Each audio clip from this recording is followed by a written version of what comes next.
All right, everyone. Welcome to the first match of the evening, the first match of 8 for the Auzom Premier League Season 2 Finals. I am the Real Esquire, joined on the casting desk by Cameron. Cam, looking forward to a very, very exciting set of games here as we do see the plane coming out from the southern central part of the map, heading directly to the north. Going to be splitting the map in half. These teams are certainly going to be happy seeing this, as most of their drop locations are going to be very accessible. Yeah, this is a pretty nice, standard, kind of fair plane for everyone involved for the opening game. But I do kind of want to point out the elephant in the room and prepare everyone who wasn't paying attention for EU and hasn't been watching the games up until now. I don't know what it is, but these circles that we've been dealing with in competitive PUBG for this week have been very, very swingy. They've been hard shifting all over the place. I know that these teams are aware of it as well. And so I'm always watching to see if they're going to prepare for it somehow. But just be prepared for that, because that led to some very, very exciting games earlier today, and I expect it to do the same thing here in North America. Bin Long right now, we're watching fly down neatly over towards Melta. He is from Team Render Esports. He's got the squad all flying close by. Surprisingly, though, they're not grabbing vehicles first, though. It looks like they're going straight into Milta. Walt Jr.'s legs is going a little north, perhaps because he sees a vehicle there. But oh, look at this long drop from VTV. Yeah, certainly taking a long drop. Some of these teams, kind of riding this out a little bit to scout out where other teams are positioning themselves. But with that first circle coming out, going to be favoring the northwestern corner of the map, centering almost directly around that channel. So whether or not the circle will proceed towards the north or towards the south of that river, coming out of that Yasnaya Polyana area and leading out towards the Western Ocean. It's going to be very interesting to see, Dave, or Cameron rather, how these teams adjust towards that and sort of hedge their bets. But with that and those teams spreading out towards that East Coast, they might be sending out some scouts very soon and sort of interrupt their looting phase, given the fact of how far they will have to transition.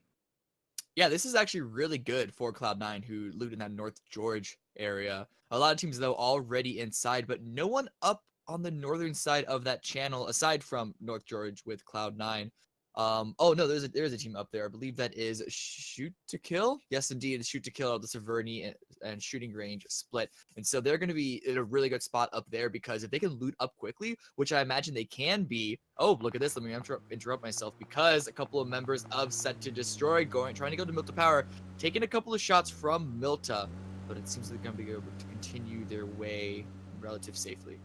Yeah, it's going to be Render Esports spotting that Set to Destroy squad out on their transition. Going to be taking a bunch of shots, pretty much just sending them away from that area so that they can continue to claim it Milta for their own, not having any direct competition for that spot. For the time being, they do, however, have a lot of teams nearby that they won't have to worry about once this blue zone begins to encroach on them and force a transition. So, I mean, looking around the map, Cameron, we do see that a lot of teams are sort of congested in the southwestern corner of the map. We've got Wildcard down in the Primorsk area with a few other squads surrounding them, as well as the southeastern portion of the map, a few squads in that Milta Power area. So I'm certainly interested to see how this first transition phase will play into it. But like you mentioned, we do have a few squads that ended up landing directly in that circle, so they're going to be pretty happy with their placement, continuing that looting phase and not really having to worry about these dangerous transitions that present themselves in competitive PUBG. Adam Dids actually was on a really quick transition from Shoot to Kill. Let's look at this crate, though, see what's going to be given. The first crate weapon given in this final. It's only going to be a Mark 14. I say only. It's not a bad weapon by any means. It's not my favorite, but a nice level 3 helmet. I think that's actually probably the best part of that crate. And not terribly unaccessible by either of these teams in George Bowl. Kaisko may be on his way over there. He's in a vehicle. No, it looks like he's stopping just in that compound to continue. But if he sees that fall down, he could make his way there. But Moody may be beating him there. Moody already on his vehicle from North George, trying to spread himself eastward. Yeah, 4 squads, though, in that southeastern corner. I mean, looking at that, we've got Core 4, also Render Esports, Set to Destroy, and then just to the north of them in the Prison Mansion area is E United. So we're going to be looking at them. Totality already on a rotation. They've got Purdy on the bike, going to be scouting out any type of building that they can get into. I believe they actually have a new sub playing with them tonight. I believe that is Tony V. So going to be watching out for them to see how they play with them. Fignaldo has recently been subbing with this Totality Gaming squad. So I'm gonna have my eye on them. Purdy getting very close though to Envy's Ooh. Caden. Kaisuko already taking some shots directly east of that crates area, not connecting yet. Actually taking Purdy down to about 30%, now 10% HP. Looks like Purdy's going to be able to get away and get some cover here in this garage. Ooh, yeah, that's quite risky pathing for them. They must not have expected Kaisko to be in that garage compound right there. But they're in a tricky spot right now because if Cloud9 heard those shots, they're well aware of Totality, those two members of Totality being sandwiched between the main roster and Moody there on the right. But Moody in a very, very strong compound. I've said it before and I'll say it again. It is one of my favorites in the game. And in a circle like this, it can be quite impactful. However, he is by himself. And recently, we've seen solo scouts get punished for being by themselves, for being alone. And so I don't know how long the rest of Cloud9 are going to take before they catch up with him. Yeah, certainly. This cube compound is so popular, especially when you have a circle that lines up like this and favors the compound. It's got sight lines on pretty much all of the areas around it and doesn't really have any sort of height advantage competition. These surrounding areas nearby, and not really anything that can get a drop on them. Like you said, though, Moody needs to be careful because of how popular this building is. He's going to see a lot of scouts possibly trying to feel out this area. And if more than one player from a team comes in on that scout, he's going to have a lot to deal with. This is not a scout. This is the entire roster of FlyQuest, and it's good that they're coming in early because they need to be very, very careful on this. If they just get too close to a single enemy squad, they can get lit up like a Christmas tree, and the entire squad is out so early. They're looping around this cube. Moody trying to send some shots to tell them that he is here and try and scare them away, but they all land. They all get out. He may suspect that it's just a scout, but it is the entire squad. Trying to take some shots, get some damage, but immediately taken out by something, and the rest of Cloud9 are nowhere near to try and get back at them. And so Moody's going to get taken down. FlyQuest are going to be stealing this cube position away from them. Yeah, very, very favorable steal for FlyQuest right there, able to get in on Moody. So they're going to be picking up that MK14 as well off of Moody's body. Moody's going to be the first player to drop C9 down to 3 remaining players as Totality's Interrogate gets dropped out of this Dacia. Smithy escapes with just a sliver of his health left. Going to be crossing this very dangerous bridge, trying to reunite with the rest of his 2 teammates that we recently saw actually transition over here. Cameron, looks like he's able to do so, but a really tough position for Totality in this early game. Yeah, they didn't adjust. Or you saw them kind of adjust their pathing. They went south in that garage compound that Kaisko was hanging out in, but instead got sandwiched between them and the rest of the squad in I keep wanting to say crater containers. So taking a lot of damage from that, losing a player because of it, and Totality already down to 3 so early. It's definitely not a good look. Right now, though, we got E United who is stopping on a hill, trying to scout out around them, it seems.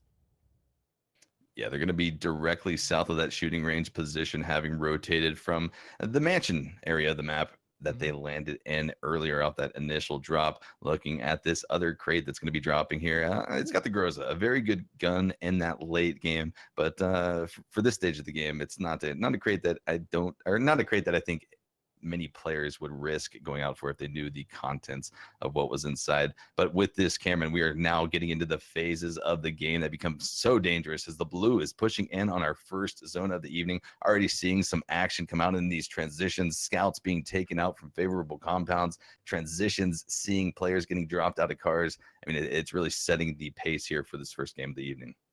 Yeah, we did spot a little bit of action early on, but it is still 61 players alive, so it could definitely get a lot more hairy than it has been so far. And so far, a lot of teams have been able to make their way into the circle. No one taking a big, heavy northern piece of the pie, however. Most players are staying on that ridge just north of the channel.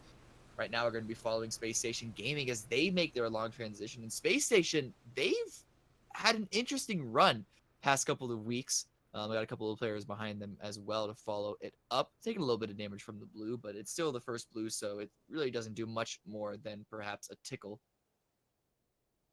Yeah, but like you were saying, Cameron, Space Station Gaming was one of those teams that found themselves pretty congested down there in the southwestern corner. So taking those water vehicles in a far western rotation up to get into this first safe zone is a safe choice by them. And recognizing that, I think it's something that we should point out. I mean, they're not a team that wants to risk going out early or losing a player early. And I think that's a smart decision. You can't fault them for that at all. But already we are seeing shots coming out from this Tempo Storm squad. Your boy Dre possibly spotting someone, and he does. He ends up getting a down and kill onto one of Wildcard's members on this rotation. So, just Pride kickstart and one remaining teammate of Wildcard left as they begin to make their own transition, taking a lot of blue damage in the process. They're going to have a little bit of a trek in front of them, Cameron. Yeah, I think they were trying to go a little bit north through that field, but because of Dre's shots, it forced the rest of Wildcard to then redirect onto the west coast, which is of course going to adjust the rest of their transition. It's going to force them to go through containers unless they want to go into the water, into the lake, or try and mess with what's it called? Mountain. A lot of people call it Everest. I don't like that name, but I've heard God Mountain, Mountain Everest. I mean, there's so many names, but I think they all really mean the same thing: the biggest and the largest mountain on the map. And Stalber. I think everyone can kind of get that. I mean, yeah, Stalber's, but it's not as prominent. You know what I mean? Fair. It's not as much of a landmark just because it's an entire thing by itself. I look at God Mountain, I think power. I look at Stalber and I think, I don't know. But with that, we're seeing more and more squads begin their transitions off that eastern edge of the map. We were just looking at Nova in their cars making their transition. Skyline highlighting this beautiful mountain right here. Looking though at L2P Lush and the rest of Core 4 taking an early position on the eastern edge of this God Mountain. Shots starting to ring out all around as E United has spotted Protege and Adam Dids in the compound directly to their southwest. Team Gates very close nearby, directly to the south of that engagement. So a lot of squads sort of getting closer and closer to one another, Cameron. And I think this is going to be the theme of the game as we see this circle shrink, favoring a little bit of the western circle from the previous zone. So, these teams off the eastern edge are going to have to make a larger transition than they originally thought, especially if they haven't actually made it into the first zone. But as far as the teams who were sort of centralized, I think they're going to be favored. Yeah, but as you said, because most of the teams that were centralized, they were in the central area, marginally favoring the southeast corner because that's where most of them came from. Now these teams that aren't in this next circle are going to potentially transition through multiple teams if those teams themselves don't have to move. So good pathing here and awareness of popular compounds and popular positions is going to be crucial for teams who don't want to go out so early in this game. Team Gates right now on transition of their own. They're going to stop at this very nice hill and actually pull up to the compound itself. I can imagine that they're going to probably put one or two people up on that hill just because of the sight lines and the information that it gives them. But the remaining of the force is going to be down in that compound for the defensive measures. Yeah, certainly. And one thing to note, like you were talking about, Cameron, these compounds are going to be very popular. And if you're not aware of what the hot compounds are, or if you sort of take them for granted as to whether or not there are going to be players inside of these compounds, you might run into a bit of trouble. FlyQuest and that cube compound still very favorable. Might see a few squads try to rotate in there, or at least keep their eyes on that compound, knowing that someone might be in there. Waylon of Core 4 is going to be in the crates now, having moved off of that God Mountain or Everest or whatever you want to call it. But FlyQuest actually taking some shots at duels, trying to swim across that bit of a river to make it to the north side, as the circle will be favoring that side. So if you're a betting man, you would be you'd be getting that way. Yeah, this FlyQuest, they took that compound. You can see just how impactful it is. They're in a position to punish many rotations. The only way to really avoid that is to swing far north. And at this point, you're going to be going through either shoot to kill or Team Gates if you want to do that, unless you want to wrap all the way around Stalber. And that's a long transition. And at this point, it may be too late for that because we got 5 seconds before the blue starts to close in again. Tempo Storm now arriving a little early for at least what they used to traditionally do. Zampa does spot Locknarb under rotation of his own, and so he is able to redirect himself and avoid Nova where they were hanging out. So that's a lucky break for Tempo Storm. They're going to stop at this compound just to the south. Not a very strong position, but look at this. It's a heavy stack now in containers. 2 full squads all hanging out. Yeah, Wildcard very dangerously close to that Core 4 squad in the containers area directly to the east of the South Georgia Pole town.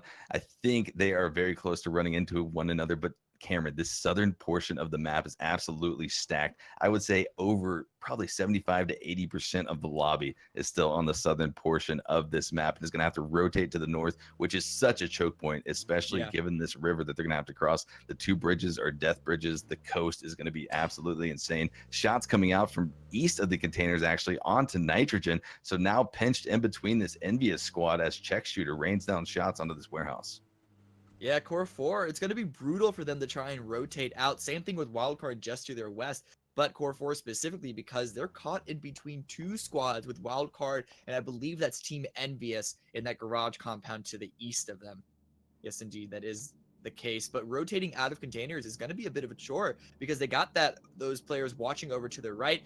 Going over to the left is a rough transition through all those buildings, and especially because we now have Render Esports there to hang out. And just that being said, anyone who has to go over these bridges in the next circle is going to be upset.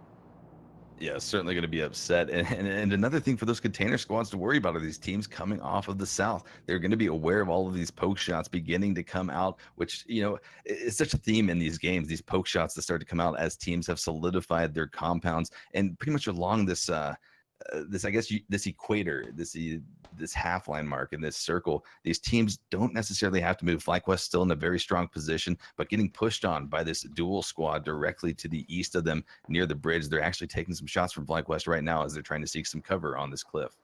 FlyQuest have been peppering them with bullets this entire time, though, so the fact that they're able to get up on the coast just barely inside the circle with all four alive and healthy is definitely a good thing for them to have succeeded at. Duel, we were talking about them at the opening of the show. Oh, but okay, this is another circle. Not such a harsh swing. I feel like I kind of I jinxed everything, which is good because harsh swings can be quite brutal, but nonetheless, this does force a lot of teams to have to go over the bridge anyway. And you already see a laser light show lighting up on the map because the teams on the edge that are trying to gatekeep them now have their pick of the litter at taking shots and potentially getting some kills.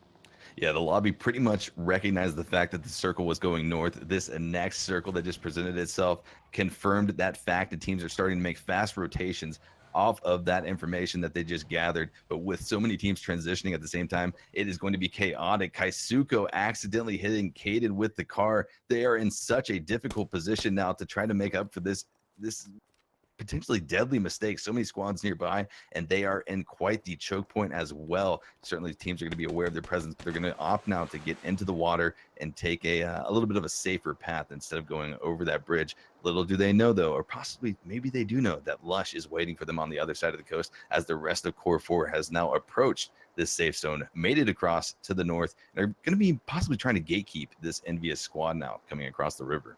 I don't know if they spotted him. They didn't take any shots at him, and he was pretty much out in the open while they were getting that revive on the accidentally downed teammate. Lush, though, is going to be tossing some grenades, so they didn't know he was there. They do know now, and they're taking a wide berth around him. Jesse Lowe trying to climb up, slipping and sliding down that steep hill. He's going to be using the rocks and try and breach over. Does he recognize how close Lush is? He pulls out the red dot, does get the initial down, and it's going to be finalizing that kill, so FlyQuest do go one out. Yeah, so I mean, a good pickup for them because they were in a position to get absolutely spoiled. Because, like you said, Cam, I don't think that they saw him given how wide in the open that Lush actually was. Nova's rich. He's going to be popping off some shots at this Core 4 squad directly to the north of him as even more squads are beginning their transitions. It's going to be Wildcard actually coming out of the crates, making a very wide approach on the west there, opting to go through North Georgia Pole on the western bridge and then come in off of the western flank as well. Pride leading the pack in that motorcycle. Needs to be very careful though, because Vexel and the rest of Space Station Gaming are on that western edge waiting for something to happen there. And also directly to the north of them is Render Esports coming out of that Melta area, taking now a northwestern advantage on this circle. This entire northwestern edge has been filled up. Totality Purdy taking some shots at the opposing team across the way. He's in a more centralized position, but it's still closer towards the south. And they just want to gather as much map control around the area as possible for the next rotation to be easier. I say towards the south. It's actually pretty much dead center on the right side. But here comes Wildcard making their way inside the circle. Mr. Blown apart from Render Esports does get a nice down onto Pride. And the rest of Wildcard, they're going to take another loop on the north. That's the second casualty they've taken during a rotation.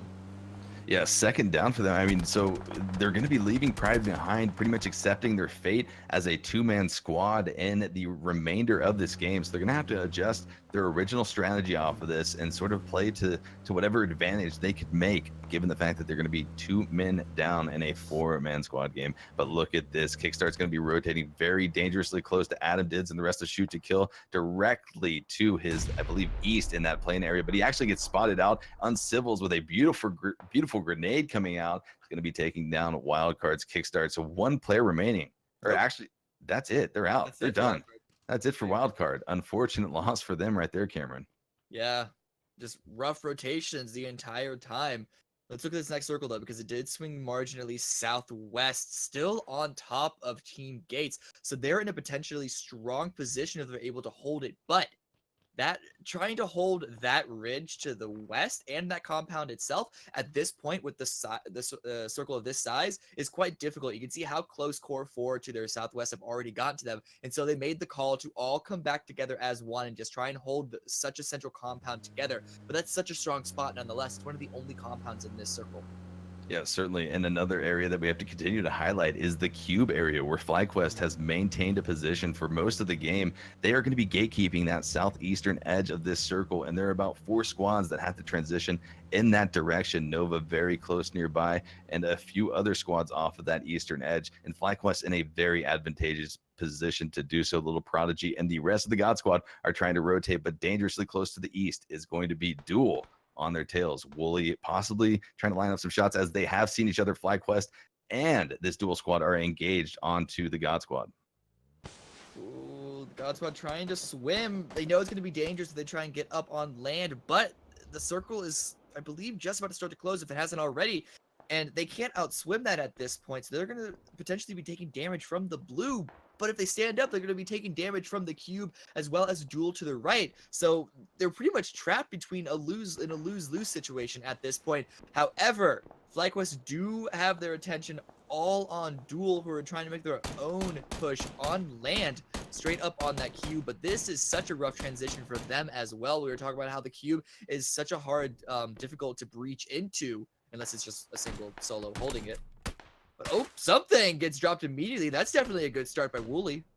Yeah, something that this squad really needed to get to possibly make an attempt to transition into this circle. They had to disrupt this FlyQuest squad that pretty much had 4 men aiming down on this battle, watching 3 squads trying to approach them. So a very good pickup for them, but shots are just ringing out all over the place right now as these squads are trying to get out of the river. Blue zone approaching, and people are dropping left and right. Drassel is going to be pinned down in the river as Pentalol is trying to get some shots out. Little Prodigy in the river as well. Wooly and the rest of his team of Duel are now going to be trying to enter this circle, but need to be careful. Nova is going to be trying to gatekeep them directly on the southern edge.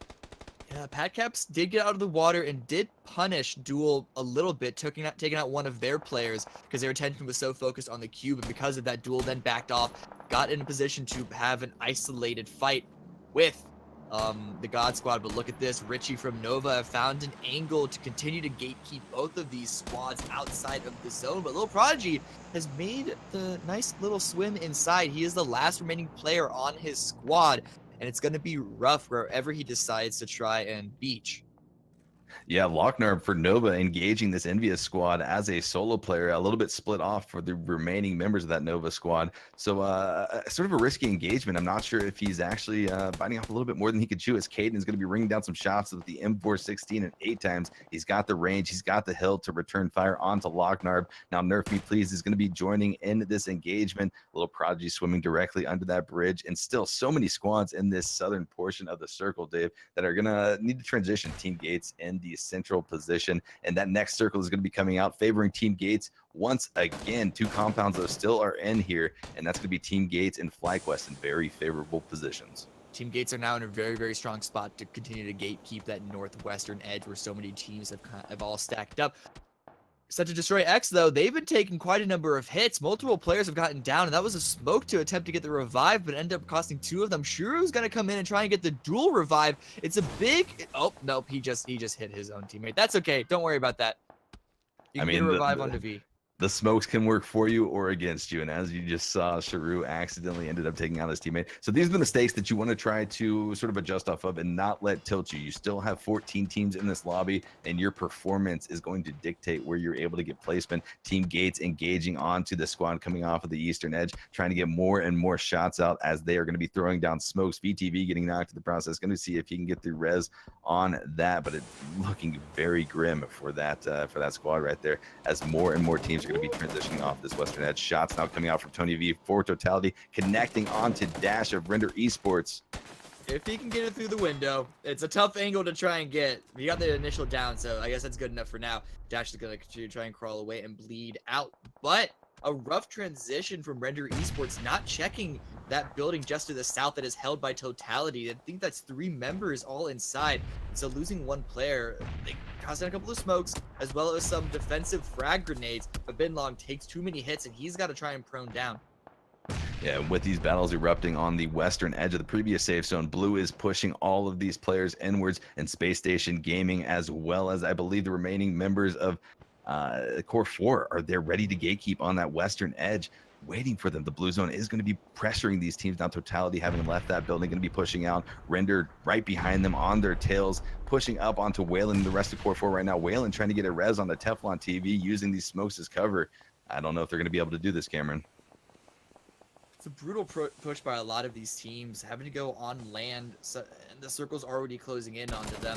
Here comes Wayland, actually caught in the back by Totality, now expecting the team to come up from behind. Here comes Pretty out of the smoke like a ghost to get the finishing kill, and it's just Nitrogen up on the hill. No, there's a second player from Core 4 as well, but they're so spread out. Nitrogen waiting to get the lineup, waiting for the perfect moment to get the spray down. He does get the first and the second as well. Totality now just down to 1, not able to get the trade, and Nitrogen with the full triple finishes off Totality with the help of Teflon coming up from behind. Yeah, Cameron, huge event right there that just happened. That battle was actually between first place Totality and the last place, 16th place Core 4. So that was going to be Nitrogen. There were one of the remaining of 2 members for that Core 4 squad, taking out the first place squad of Totality. So a very huge pickup for them right there. Ooh, look at this hard shift all the way towards the south. It's a lot of road in this next circle, and these 4 squads all up in the north are going to have to make their own way through. Core 4 and Space Station especially having to run through that compound held the entire game. Oh, look down here at the water, though. Nova taking a lot of damage. Zark has to pop inside as well. Little Prodigy, the lone player from God Squad, is still alive, swimming as fast as his little legs can take him. Overlooked by Envious, trying to pop up off his head whenever he surfaces to take a breath. Yeah, certainly Envious and Duel both know of Little Prodigy's position in that river. He's been there for a while, and they are going to actually, take him out. He had to come up for some air, and Pentalol was able to capitalize on that. Actually, that was Envious that stole the kill away, able to connect with the shots before Pentalol was able to. But with this next zone, Cam, they have about 15 seconds until they're going to have to transition off of this western edge, and the western edge has proved to be the deadliest so far in game number 1 of the night. Look at these 3 squads now trying to figure out how they're going to approach this. This is Space Station Gaming, Core 4, and I believe Team Gates, all very dangerously close to one another, and all have to transition to the southeast. So these teams on the west, especially Space Station, were unable to push in on that compound because taking that is incredibly difficult. They wanted to wait for Gates to leave, but Team Gates, they're just hiding still. They don't want to give these teams on the ridge above them the chance to capitalize on their exit, but this just means that they're all going to be at the mercy of the blue pushing in now, pushing Space Station down the ridge. Tossing out a couple of smokes, jumping from tree to tree for cover, but Smurf gets taken down first. Here comes Biz trying to peek out the window.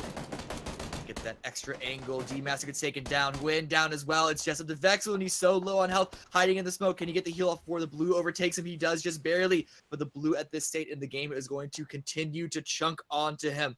Core 4 did just get removed down to the south, I believe. But Vexel in the blue still. He's going to be taken out. It's actually going to be Gates that gets the final kill. And Team Gates, they're still 4, but they now have to move in. They have open access right now because they took care of all their opposition around them, but they're going to get punished by Set to Destroy X. Yeah, Set to Destroy spotting them out from the eastern part of that northern side of the circle. Going to be taking a bunch of shots right now. Fignaldo going down. We see Sharu just trying to connect with any more shots that he can onto this Team Gates squad, as these are the only 2 squads in the northern side of the circle, while Team Envious and I believe FlyQuest are still up in the southern part of the circle. So 4 teams remaining, 13 players alive as shots are just ringing out everywhere. We saw 2 remaining players from Duel down there on the southern edge, just riding that as long as they can, while this FlyQuest squad continues to rain out shots across the map, now trying to connect onto this Team Gates squad in the north. Yeah, Team Gates and FlyQuest, they teamed up momentarily to finish off Set to Destroy X to the northeast, but now they are back to being bitter enemies. The circle is about to close. Just a couple more moments will do so. And Team Gates, though, they have control of the majority of the map. It's 3 of the 4 squads all in the south, but those 3 squads are favored by the next circle, continuing to stay on that road. And this finally does push FlyQuest out of that building. But are they prepared for the answer by Duel? Like, they are immediately getting an immediate drop. Microfi did get taken out in the meantime. But can Pentalol try and finish it off? Now in a 1v3, no, he's just going to jump into the water. Yeah, Pentalol opting for the Little Prodigy strategy. Didn't work out for Little Prodigy. We'll see if Pentalol is able to execute it with any more precision. But Envious and FlyQuest are certainly aware of his presence now. FlyQuest rather, cleaning up on that possible spoiler opportunity that Duel had right there. So 1 player left for Duel. 4 teams still remaining. 11 players alive. Caden's going to be spawning out this Team Gates squad to the north, possibly trying to eye some shots. Not seeing any players yet with that M416, but waiting for that opportunity to present himself as Blizz is going to come around the left side of that rock. Cade takes a few shots, doesn't connect, is going to pull back on that mountain, possibly pop some boosts. So how close FlyQuest and Envious are to each other, it's blocked off because of this road and the rock faces that they're using to have a ridge up to the north, which means that they can both stay isolated and just pay attention to the players on the north. And it looks like trades coming back and forth. Team Gates trying to push in, trading 1-1 with Envious, but Blue is going to be peeking out right now. Try and see if we can't capitalize against either of these teams. Pentalol did get taken out, and so Duel does go out and forth. It's just 3 teams alive right now. Mossy getting revived by Silo, but here comes the Blues slowly crawling towards him. I say slowly, they're on the fast side, and so they're not going to have much time left before they got to make just a bare bones run into the next zone. Yeah, a bit of a sense of urgency behind this Team Gates squad. Currently in a 2-2 split, taking both the northwest and northeast corners of this next circle, though going to be drawing the fire from that FlyQuest and Envious squad as they're now trying to approach. Grenades coming out to try to get some hopeful damage in there to provide enough distraction for them to make this transition, but not going to connect. Kaisuko and the rest of the squad are just waiting for Silo from Team Gates to approach, as the blue zone's now going to be draining onto Silo, taking a lot of damage in the process, and gets downed. 2 remaining members for Team Gates. It's going to be Blizz and Mortify, actually, on the northeastern edge of the circle now, trying to spot out this FlyQuest squad, who has had such a good position throughout this entire game, Cameron. That split ended up working out for them, because even though they isolated in 2 pairs of 2, one pair was able to distract the entire server while the rest climbed in. That'd be Mortify and his teammate right next to him, but they're continuing to be pinned down. They have a small tree and just the edge of a ridge to work with, and they got to go into the next zone, which does favor Envious, but this means that Envious is going to have to leave the cover of the rocks, and they're taking some heavy damage from across the way. Yeah, a lot of damage coming out now. FlyQuest trying to put out whatever they can as well. These 3 teams all have a sense of urgency given this next circle. Most of them will have to rotate. Envious in probably the most favorable position, the least amount of space to have to travel, but it's going to be a bloodbath. Mortify taking a bunch of damage behind this tree right now. Going to try to avoid any sights of that Envious can get on him. Popping a first aid, getting up to about, as much help as he can, as he will have to move from behind this tree. Blizz in a prone position, trying to bide his time and get any information or possibly a headshot to provide that distraction, Cameron. But it's going to be a bloodbath as we have about 1 second until the Blues going to be transitioning. And Blizz already taking a bunch of damage right now. This blue zone is just ticking away, and this is not the circle that you want to be caught in the blue. Yeah, but it's either that or be caught out in the open, and now they are taking out Envious and FlyQuest, teaming up once again to take the 2 of them out. But now they know that it's just a 1v1 against the blue with a nice opening kill. Tries to run into the zone after that opening shot, using the smoke to his advantage, hiding his vision from Envious. They're actually able to get pretty close, but immediately it's a takedown. But in a matter of seconds, FlyQuest surround Envious, and they take game number 1. Game number 1 in the books. A huge first place finish for FlyQuest, coming in hot with 8 kills. Team Envious with the second place finish, coming in hot with, 13 kills. Team Gates in 3rd place, and I believe that's Pentalol and the rest of Team Duel coming in at 4th place. So a huge first game of the evening. We've got 3 more games in store, and I believe we are going to toss it over to the desk while Mustache Dave will be presenting points that we observed throughout game 1. We'll be talking about it and breaking it down. So with that, let's pop it over to desk.